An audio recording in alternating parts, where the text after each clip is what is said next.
সাইজির একটা কালাম করব।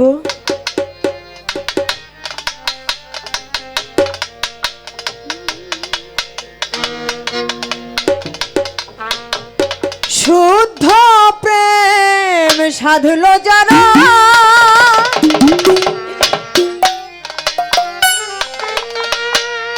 শুদ্ধ প্রেম সাধল যারা, কামরতি রাখিল কোথায়? বলো বলো রসের মাফি,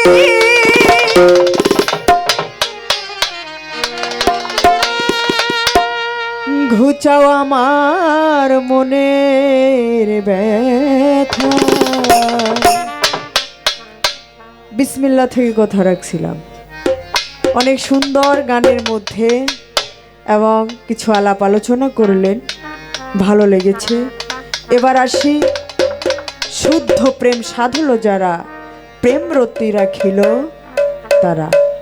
শুদ্ধ প্রেম, সাইজির কালাম। আমার মতো নগণ্য ব্যক্তি এই গানের অর্থ আমি বুঝতে পারি না। আরো বলেছেন, আগে উদয় কামের রতি, রস আগমন ওই তার গতি, সেই রসে করে স্থিতি, খেলছেন খেলা আমার প্রেম দাতা। শুদ্ধ প্রেম সাধল যারা, প্রেমরতি রাখিলেন তারা। দয়াল, আমি শুদ্ধ প্রেম আপনার সাথে কিভাবে করব? কেননা বিসমিল্লাতে আমাদের আয়ু ক্ষয় হয়, গানের মধ্যে পাইলাম। আবার এইটা রক্ষা করার বস্তুও,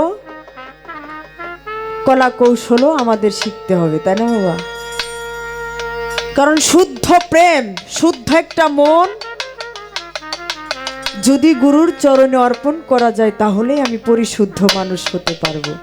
তাছাড়া আমি মানুষ হওয়া সম্ভব নয়।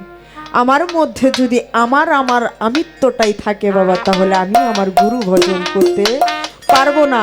আর যদিও আমি আমার মুর্শিদের ভজনা সাধনা করতে যাই বাবা, এই যে আমার ভিতরে 6টা রিপু আছে, যেই রিপুগুলো আমাকে বাধ্য করে সেখান থেকে ফিরে আনার জন্য, যে তুমি ওই রাস্তায় যাও না। কারণ মন্দ কাজে আমাকে লিপ্ত করে বেশি, কিন্তু আমার ভালো কাজে আমাকে সেখান থেকে বাধ্য করে। তাই আমি পরিশুদ্ধ একটা মন দয়ালের চরণে আমি দিতে চাই। এটা কিভাবে আমি করবো, আমার 6 রিপুটা কিভাবে আমি বাধ্য করবো, এখান থেকে যান। শুদ্ধ প্রেম সাধল যারা দয়াল, শুদ্ধ প্রেম সাধল যারা, কামরতি রাখিল কোথায়? বলো বলো রসের মাফিক দয়াল, বলো বলো রসের মাফিক, ঘুচাও আমার মনের ব্যথা। শুদ্ধ প্রেম সাধল যারা,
জানে তার রসের করণ, নয়তো সেতে প্রেমের ধরন।